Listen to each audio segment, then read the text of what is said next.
Welcome to Common Sense. I'm your host, Laura Fong, and if you're anything like me, you can't get enough of oysters and clams, so you're gonna love the Jolly Oyster, who's making sure we don't run out. On this episode, we're gonna learn about their sustainable farming and the two places you can get your hands on these delicious oysters, Ventura and Torrance. Now that's enough talk, let's get shucking.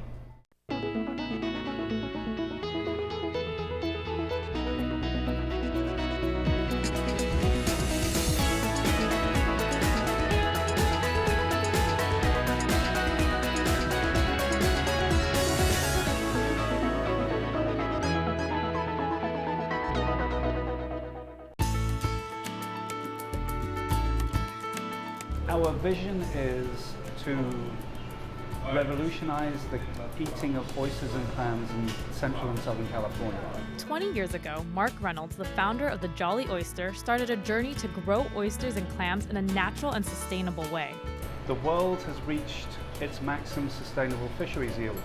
It produces approximately 80 million tons a year naturally, but demand by the year 2030 will be 230 million tons. Reynolds is bridging the gap between Mother Nature's limits and the growing demand for seafood with his hatcheries in Baja California. When you start understanding the complications of fish farming and you're looking for something which is sustainable and environmentally friendly, where you're not feeding fish to fish or you're not creating disease and stressing the environment, shellfish stand out because they are filter feeders of microalgae at the bottom of the food chain. Here's how the farming works. First, they collect eggs and sperm, then fertilize, which leads to the larvae state. The first 3 weeks is a swimming period. This is the only time oysters can move. If they didn't have that ability to, as larvae, to move off in the current, so the population would build up on itself all the time. Next, the larva will metamorphose into a very delicate seed stage.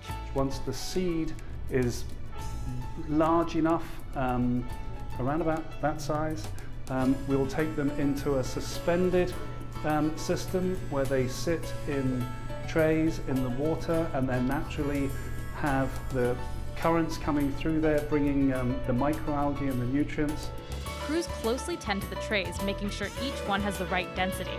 Large oysters get moved to make sure there's no overcrowding and to keep the stress down for the animals to prevent disease and death. At the end of the day, because we are completely natural farmers, to understand in each place where we are farming the different challenges of nature, which will change day to day, year to year, with different species, means that we work with non-linear relationships that are difficult to predict. So it's a constant process of trying to figure out, and something that I don't think that will ever really dominate, which is life, right? After a lot of love and the right planning, about 18 months later, those oysters are ready to be shucked and eaten. Cheers. Cheers. Now a lesson in oysters. There are 5 kinds in the US. The sweetest is a small Kumamoto oyster. The second sweetest is a Pacific oyster. And then on the mineral scale, you get Eastern oysters, followed by European oysters, the Bellon. And then just up the coast here, there's a little Olympia oyster. The Jolly Oyster specializes in the Kumamoto and the Pacific, plus a hybrid they created called the Jolly. The Jollies are dominated by the Pacific taste, but have the sweetness and some of the umami, the mouth-watering savory taste of the Kumo. Reynolds tells us the Kumamoto has 5 different flavors, and they happen in stages and in different parts of your mouth. You'll only get the flavors of the oyster if you chew. When you crack the oyster open, there'll be salt water inside. Don't worry, that's a good sign. Inside the closed shell, the oyster is still alive and living off the water and oxygen. Pour some of the water out though before you eat. Since the oysters are grown right on the ocean, the salt water will dominate the taste. When you first start chewing, the dominant flavor will be salt. Okay. And then at the back of your jowls, you will, after about 10-15 seconds with the Kumamoto, you'll start experiencing a lot of sweetness. And then as you continue to chew, you'll get this mouth-watering umami savory taste. On the top of your tongue, you may find honeydew melon, which is associated with this. And then oysters are particularly known for being the highest of the zinc of the animal kingdom, basically. Onto the larger Pacific oyster. Instead of draining the salt water here, you can add a little acidity from 2 different sauces to balance the salt. One is a traditional French method of beet mignonette with red wine vinegar, shallots, and cracked white peppers to add a little heat to open up the nasal passages to taste more. Almost like a fresh salad, sea salad experience, right? The other sauce is Asian-inspired, a Thai Vietnamese sauce that balances the salt with lemon and lime juice, plus fish sauce, garlic, Thai chili, and cane sugar. Or stick with the traditional lemon. It's all about creating your own flavorful experience. If we can produce jolly moments and have a product which is exceptional tasting and do that, then we've achieved our goal, really. These jolly moments are grown in Baja California and spread hundreds of miles along the Pacific coast. From the farm to the public, stick around to learn how the Ventura Shuck Shack is just an extension of the hatchery. He taught me how to ride my bike. He's the coach. For my baseball team.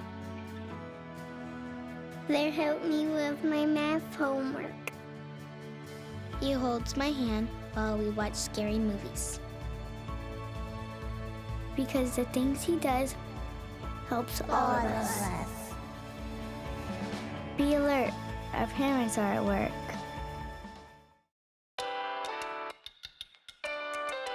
In Ventura, what we try to do is we try and bring in the essence of the farm to California as best we can. The Jolly Oyster raises shellfish through sustainable farming that they ship directly from Baja California to their fans in Southern and Central California. We really wanted to appeal to the LA market more than anything else. And the closest place where you can get to the beach on the 101 is Ventura. At the breathtaking and relaxing San Buenaventura State Park, folks are encouraged to bring the whole family, including their pets, to the dog-friendly park. Plus, it's BYOB, so beer and wine are also welcomed. We termed the Jolly Oyster after the experience that we really want our followers, our customers, to have when they come down to us. That's the most important thing. A collage of Instagram pictures with snapshots of customers enjoying their picnics and oysters definitely shows off a hashtag Jolly experience. Probably one of our favorites when a group sort of made up the Jolly Oyster in human lettering, which was very well done. We also have, this is a nice shot of just how relaxed it can be with the different groups enjoying their picnics. And just being out in nature, beautiful sort of Central Coast, Southern California. There are many new challenges though, going from growing oysters to selling them. Yes, we need to have the right product, but we need to identify and be personal with everyone when they come there. When they come, they need to be in a clean environment. We have to serve them food which is exceptionally tasty. We need to do that in a timely way. We can't have people waiting. It's like looking after 1,000 different details. There are 2 options in Ventura. You can get cracking with whole oysters and clams from the Shuck Shack, or you can order off the menu from the kitchen. We have raw oysters on the half shell. We have baked oysters. We have different fried options. We have the clam steamers, which are very popular. We do a scallop ceviche, crab claws from the Channel Islands, just off Santa Barbara. It's a nice little menu. Make sure to plan accordingly though. The Shake Shack and kitchen are only open on the weekends and they're pretty popular. We're talking now just after a busy weekend, which was Valentine's and President's Day weekend. We bought up 9,000 pieces for the weekend.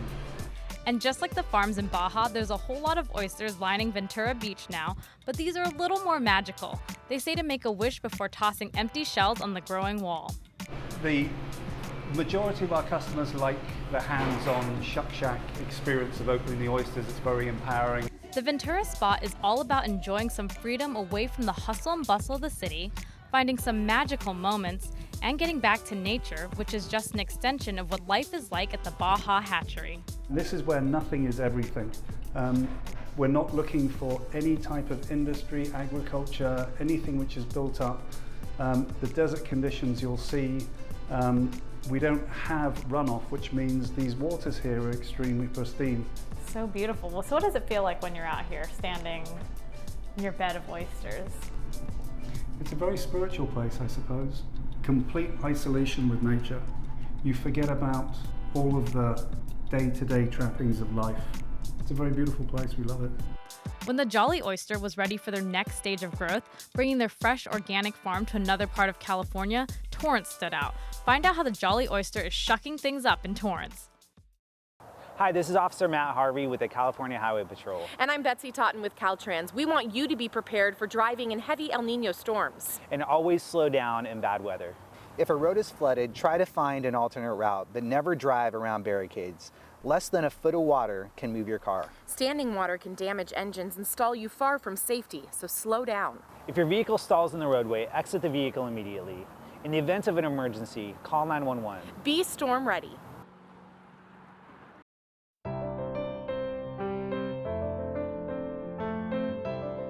The Jolly Oyster made its name in Ventura and has established themselves as natural and sustainable shellfish farmers in Baja California.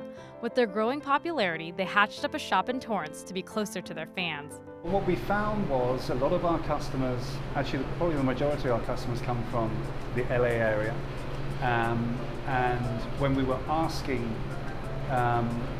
where specifically our customers were coming from, there was a disproportionate number of answers from South Bay. So the Jolly Oyster set up shop in the Najia Plaza on the corner of 182nd Street and Van Ness Avenue, just off the 405 and blocks from the 91 and the 110 freeways. It's a very simple offering of oysters and clams which you can take home for parties, but we also here are permitted to open and shuck and prepare in the half shell. At the market, they offer fresh Manila clams, Kumamoto and Pacific oysters, as well as their signature jollies, all as to-go orders from Wednesday through Sunday. If you try this one, this will probably be more, this is the Jolly, more ocean going, but are you still getting the mouth-watering taste there? Yeah, a little mouth-watery. The umami. This one will be more cucumber aftertaste to it. Ooh, the cucumber aftertaste. I'm Yeah, interested. and that will come from the Pacific.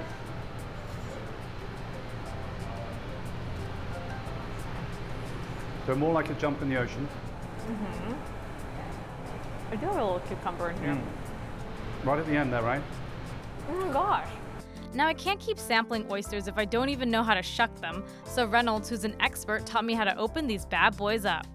So is this your first experience of shucking an oyster? Yes, this is my first one. Are you nervous? A little bit nervous, but excited. It'll be a jolly experience, I'm sure. Very good. Okay. So, first thing, double the rag over. Okay. And then hold the oyster with the base exactly. That? And it's nice and firm, right. Okay. Take your knife at 45 degrees. Does it oh, that's the same way. Okay, so. I would hold it like Oh, you're saying like that. That's right. And then what you're doing is you're applying pressure and you're wiggling the knife in. Yeah, so go a little bit steeper, 45 degrees. Oh. Right, that's it. And you're trying to find the right pressure and the right angle. How Very long? good, keep on going. You're doing good, it's your first time. A little bit more, and a little bit harder. Will I know when I find the spot? Yes, you'll feel it. It's a little bit like riding a bike for the first time. There you go, you're in. Now turn it like a key. Ooh. Perfect. That's the hard bit done. You can take this off now. Take your knife out and just wipe it on the towel. Now you want to take your knife in at 6 o'clock and shave the shell to 12 o'clock to take off the top shell. Right, so take it in there and then shave hard against the shell. Yeah, you're going to be shaving the shell to cut the muscle. Maybe the other way. No, that's it. That's it? Yep, you're going inside and then you're shaving the shell. Oh, okay, Yep. like that. Yeah. And it's you're effectively going to be cutting the shell. Going a little bit further. Yep, perfect. Oh, I missed part of it. That's pretty good. Right, now turn that towards you so that the other muscle is close to you, and then just push against the shell where the muscle is. That's right, just where the muscle is. Good. And then you want to just tip that ocean water out and just clean off your very first oyster. I did it! I was a little nervous. The beginning is kind of hard. And then let me just try a little bit of the lemon on. Right, this time you sample my shucked oyster. Oh, you see, probably the best oyster I've ever tasted. As Reynolds reflects back, he had no idea when he started that people would now have the same values about health and the environment, and more importantly, he had no clue that this is what his agriculture company would become.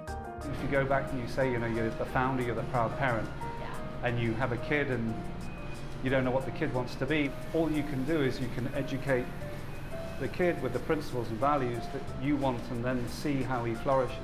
So our little kid is now 20 years old and he's just going to university, and yeah, we're very proud of what he may become. It's clear how passionate he is about his company and his mission, and even with all of the Jolly Oyster's accomplishments, 2 popular locations, and farming upwards of 3 million oysters a season, Reynolds marks his achievements through the eyes of his customers. For us, success is driven by our customers and how satisfied they are. We are, I think, privileged to have good following and constantly people being referred to us. We have new customers coming in all of the time. After 2 decades, he's learned it's all about doing what you love. Choose something where you are passionate about what you do. Hopefully, you will be successful monetarily, but that may not happen. There are so many things. Yeah. It's a journey. It is a journey. Choose something that you want to do. Special thanks to Jolly Oyster for welcoming us into their shop and teaching us how to shuck.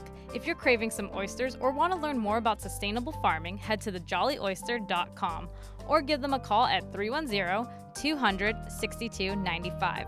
And the next time you're on Facebook, head to our page, Common Sense Torrance, and hit that like button. Thank you so much for watching Common Sense, where we offer you a rare, behind-the-scenes look at local businesses and explore the secrets to their success. Now, I couldn't talk about oysters all day without taking my own bag to go, so I'm going to enjoy these at home, and I just want to thank you again for watching, and we'll see you next time.